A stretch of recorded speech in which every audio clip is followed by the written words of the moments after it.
बिहार से हैं तो उतना फाइनेंशियली तो स्ट्रांग नहीं हो पाते हैं, जितना मम्मी पापा ने अफोर्ड किया उतने में हमने किया।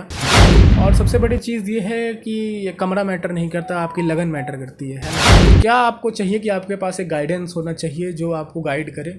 अब आपके वो सीनियर हो सकते हैं, आपके टीचर हो सकते हैं, आपके मित्र हो सकते हैं, बड़े मित्र हो सकते हैं, तो गाइड करने वाला होना चाहिए। एक प्लान वाइज बना के पढ़िए, कोचिंग की जरूरत नहीं। नमस्कार, आप देख रहे हैं लाइव सिटीज़। मैं हूं आपके साथ सौरभ राज। इस वक्त करोल बाग के एक रूम में हैं और मेरे साथ जो हैं यूपीएससी में इस बार 10वां रैंक हासिल किए हैं पूरे भारत में, और ये बिहार के मूल रूप से समस्तीपुर के रहने वाले हैं। सत्यम गांधी नाम हुआ।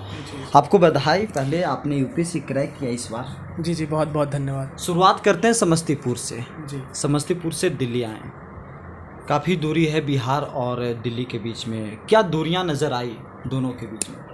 दूरियां तो ये है कि यहाँ पे सब लोग हैं, मतलब यहाँ पे मिक्स है सब कुछ। बिहार में अपनापन टाइप का है। अच्छा। और चूँकि मैंने 18 साल वहीं पे गुजारा है अपने गांव में और अपने उस स्कूल में, केंद्रीय विद्यालय पूसा में, तो काफ़ी कुछ चेंज हो गया था बिहार से दिल्ली आने में। खाने से लेके आपके रहने खाने तक सब कुछ चेंज हो गया।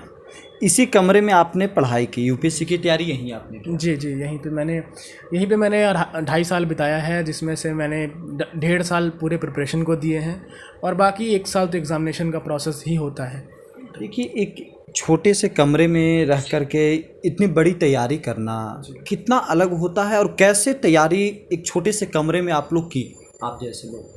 जी, अब देखिए, अब बिहार से हैं तो उतना फाइनेंशियली तो स्ट्रांग नहीं हो पाते हैं, जितना मम्मी पापा ने अफोर्ड किया उतने में हमने किया। जी।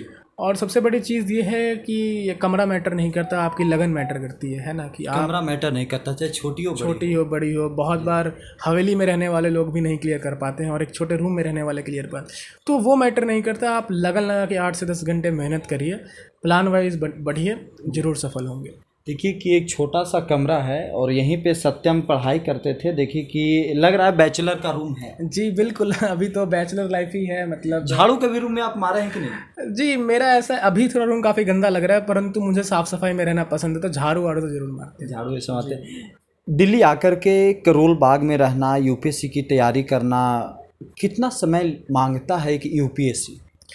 देखिए, यूपीएससी का प्रीलिम्स एग्ज़ाम से पहले कम से कम 1.5 साल की तैयारी ज़रूरी है। जैसे मैंने अपने कॉलेज के तीसरे वर्ष में तैयारी शुरू कर दी थी और कॉलेज ख़त्म होते ही मैंने एग्ज़ाम दिया, और फिर एग्ज़ाम का प्रोसेस 1 साल का चलता है। तो 1.5-2.5 साल कम से कम तो मेहनत लगन के साथ इस एग्ज़ाम को देना पड़ेगा आपको। 8 से 10 घंटे, 8 घंटे कम से कम सेल्फ स्टडी। आप इंग्लिश मीडियम से पढ़ाई? जी जी। बिहार के रहने वाला स्टूडेंट इंग्लिश मीडियम में? जी, मुझे लगता है कि हर कोई इंग्लिश मीडियम में पढ़ सकता है, चाहे वो बिहार का हो, दिल्ली का हो। मैटर ये करता है कि आपकी चॉइस है ना। क्योंकि मेरा एजुकेशन केंद्रीय विद्यालय में हुआ, तो मुझे मैथमेटिक्स, साइंस वहाँ इंग्लिश में ही पढ़ाया गया। और मैंने यहाँ पे जब मैंने दिल्ली विश्वविद्यालय में एडमिशन लिया तो मैंने इंग्लिश ही चूज़ किया, तो इस वजह से मेरी पढ़ाई इंग्लिश मीडियम में हुई है। परंतु चूँकि मैं अभी हिंदी भाषी क्षेत्र का निवासी हूँ, तो मुझे भी पता है कि क्या क्या समस्याएँ होती है।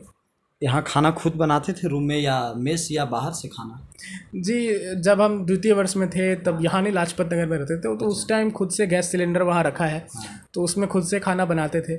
परंतु यूपीएससी की तैयारी में तो वक्त की बहुत किल्लत है, तो मैंने मेस ज्वाइन किया, तो वो डेली टिफ़िन पहुँचा देता है। जी, ये बताइए कि सबसे ज़रूरी जो कहते हैं कि मतलब एकदम बको ध्यानम होना चाहिए एक छात्र के लिए, कितना अनिवार्य है दिल्ली में आकर के, बिहार छोड़ कर के दिल्ली आना, उसके बाद तैयारी में लग जाना? जी, बहुत ये एक तरीके से मेंटली मुश्किल भी होता है। आप अपने परिवार से 1000 किलोमीटर दूर हैं और मैंने हमेशा इस कमरे में अकेले ही जीवन बिताया है एक तरीके से, 4 साल, पिछला तो 3-4 साल। तो मुश्किल है, परंतु आपके मन में अगर कोई एक पर्पस है तो आप ज़रूर इसको पूरा कर पाएंगे, बस लगन से लगे रहें। देखिए, ये बेड है, बेड के चारों तरफ तस्वीरें हैं। जी, ये दिखाइए थोड़ा, इधर जो तस्वीरें लगी हुई सब आपकी हैं तस्वीरें? जी बिल्कुल, मेरा फोटोग्राफी में हमेशा शौक़ रहा है। अच्छा। मेरे पास अभी भी कैमरा नहीं है, मैं दोस्तों से कैमरा मांग के फ़ोटोग्राफी करता था, और ये सारी फ़ोटोज़ मैंने खुद ही खींची है। और इवन इंटरव्यू में भी इससे मुझसे सवाल पूछे गए मेरे हॉबी से लेकर। अपनी किस्मत की भी तस्वीरें खींची? जी बिल्कुल, ये भी ज़रूरी है, एक यादें के तौर पर रहना बहुत ज़रूरी है।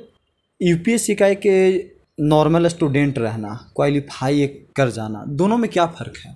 क्योंकि सभी लोग तब करके सोना ही नहीं निकलते, कुछ राख भी हो जाते हैं इन सब जगहों पे। देखिए, मेरा कहना ये है कि अगर आप डिस्ट्रैक्शन अवॉइड कर रहे हैं जो बाधाएं आती हैं, जो हमारा मन भटकता है, उनको वश में करना बहुत ज़रूरी है। कहने का मतलब ये कि आप अपने तैयारी के वक्त सोशल मीडिया का इस्तेमाल ना करें। मैंने नहीं किया था अपने तैयारी, वो 1-1.5 साल की जो तैयारी थी उसमें। उसके बाद आप ज़्यादा भी दोस्त मुहिम जो होते हैं ना, दोस्त मुहिम बहुत वो नहीं रखें। मैं अपना एकदम सोशल सर्किल रिस्ट्रिक्टेड रखें, क्योंकि वहाँ आपका टाइम वेस्ट होगा, है ना, वक्त की बर्बादी है वो। आप उसके बदले पढ़ाई करें, और जब आप पढ़ाई करें तो प्लान वाइज पढ़ाई करें, बहुत इंपॉर्टेंट है ये। तो यही मेरा रहा। बिहार जब आप छोड़ रहे थे, एक तरीके से अभी पलायन के विद्यार्थी के रूप में, अफसोस है कि अपने घर को छोड़ करके दिल्ली जैसे शहर में आकर पढ़ाई करना?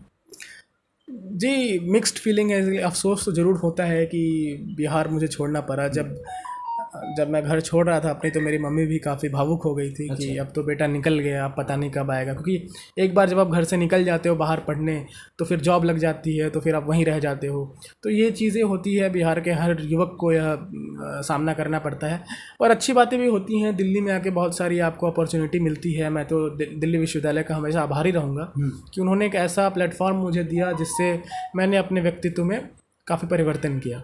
तो इससे काफ़ी फ़ायदा भी मिलता है दिल्ली आने से। अगर आप अच्छे इंस्टीट्यूशन में एडमिशन मिल जाता है आपको, तो दोनों फ़ायदे नुकसान। अफसोस यूपीएससी क्रैक करने के लिए कोचिंग ज़रूरी है कि नहीं? क्योंकि कोचिंग दिल्ली में एक बिजनेस क्लास भी उस रूप में ले चुका है, तो ज़रूरी है या नहीं, या फिर सेल्फ स्टडी?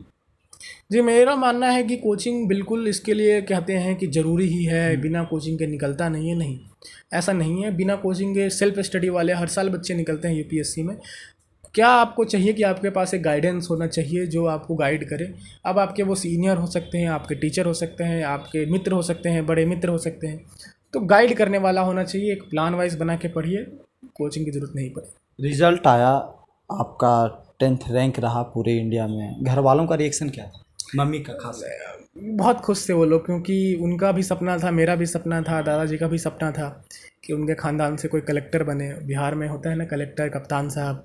तो ये सपना उनका पूरा हुआ, और ये मेरे लिए भी काफ़ी खुशी का क्षण था, क्योंकि मैंने काफ़ी वक्त खानदान दिया का है नाम इसमें। ऊंचा कर दिया। जी बिल्कुल, और मैंने भी इसमें काफ़ी वक्त दिया है। मेरा खुद का सपना था ये, तो काफ़ी खुशी हुई, सबको खुशी हुई घर में।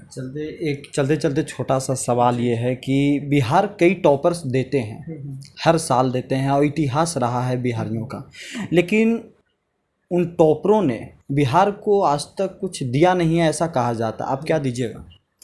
जी, मेरे तरफ से जितना हो सका दूंगा, क्योंकि अगर मुझे बिहार का ऑर्डर मिला तो डायरेक्ट सेवा करने का अवसर मिलेगा मुझे बिहार वासियों का।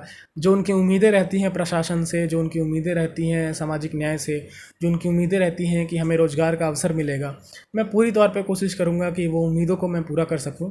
और अगर मैं बिहार में नहीं भी रहा तो मैं निश्चित तौर पे बिहार से हमेशा जुड़ा रहूँगा, ताकि जो भी वहाँ पे बच्चे हैं उन्हें रोज़गार का अवसर मिले और वो तरक्की करें। अफसोस है कि नहीं बिहार को लेकर के कुछ? अफसोस किस बात का? अफसोस क्यों? क्योंकि अगर मैं पढ़ाई में पीछे, रोजगार में पीछे, एक कल्चर में पीछे, माहौल में बदनाम बिहार। जी, मैं तो यही कहूँगा कि पिछले 15 वर्ष में काफ़ी परिवर्तन आया है अगर आप देखें तो, क्योंकि विकास हुआ है बिहार में। इस चीज़ को नकारना गलत होगा। पिछले 15 वर्षों में खैर हमने कई बार गुजरात को भी विकास दर में पीछे छोड़ा है, तो बिल्कुल तौर पे विकास हुआ है। परंतु हाँ, अभी हमें बहुत रास्ता तय करना है। बात यह है कि अंग्रेज़ों ने हमें बहुत लूटा था, क्योंकि बिहार में ही है काफ़ी ज़्यादा एग्रीकल्चर पीछे रहा है। तो एक हिस्टोरिकल बैगेज है जो हम कैरी कर रहे हैं आज तक। हिस्टोरिकली हम लोग पीछे रहे हैं कॉलोनियल टाइम से, तो उसकी वजह से बिहार थोड़ा पिछड़ा है। अदरवाइज़ काफ़ी अच्छे कर रहे हैं। कई लोग ये जानने में दिलचस्पी दिखा रहे हैं कि गांधी का मतलब क्या है, सत्यम गांधी। जी, गांधी बस मेरा और मेरे भाई का नाम है। मेरे पिताजी का टाइटल दूसरा है, मेरे दादाजी का टाइटल दूसरा है, मेरे नाना जी का टाइटल दूसरा है, बस मेरा नाम गांधी है। इसके पीछे कहानी ये है कि मैं बचपन में काफ़ी शांत स्वभाव का इंसान था, और होता है ना बच्चे लड़ाई झगड़ा करते हैं, तो मैं लड़ाई झगड़ा नहीं करता था। चुपचाप बैठो, जो मिला वो ले लो। तो उसकी वजह से मेरे रिश्तेदारों ने मुझे गांधी बाबा कहना शुरू कर दिया कि भाई ये तो गांधी बाबा की तरह है। तो फिर उसी से मेरा टाइटल गांधी पड़ गया। चलिए, शुक्रिया मेरे साथ बात। जी जी, बहुत शुक्रिया जी।